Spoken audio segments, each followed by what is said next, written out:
Hello and welcome to this week's Pupdate. This week on the community, what we're talking about is your dog's nutrition.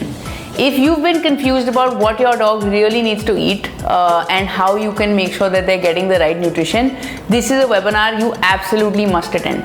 It's being hosted by Arpita, who is a canine nutritionist that we've been working with for a long time. She's also the person who's made the recipes for the fresh food that we're doing as well.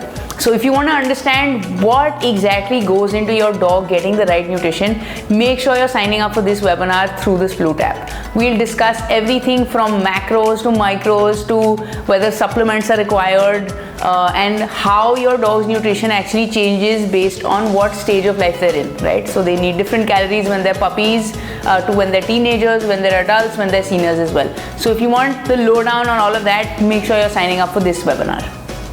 Apart from that, on the community, we of course have a load of questions that come in from pet parents. If you want to go check out a couple of your own queries, make sure you're searching on the app or just posting the question and waiting for people to kind of come in and answer those for you as well.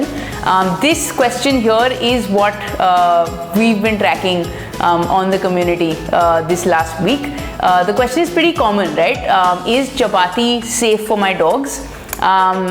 Let's break it down into two things, right?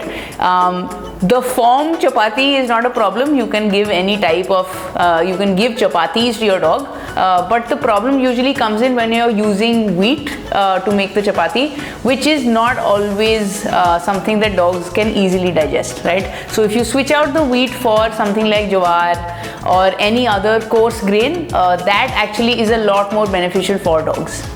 So try that out next time. Apart from that, we also have people sharing their memories from their families. Here are some of the ones that we've seen come up from people sharing those. And we're keeping a focus on family pictures with your dog this week. So if you've got some really cute ones, make sure you're going and sharing them on the feed as well. In terms of app updates, we've got a major one coming out in the next couple of days. It's going to allow you to also see who is actually giving these answers to your questions because you'll be able to click on their profiles and see what they're all about, right? What are they passionate about, what dogs they have, what their dogs look like, etc., and also just generally what they're posting on the feed, right, and what they're following and commenting on as well. Just helping you understand everybody who's around you in that community a little better. All right, that's it from us this week. See you again on Wednesday next week. Bye.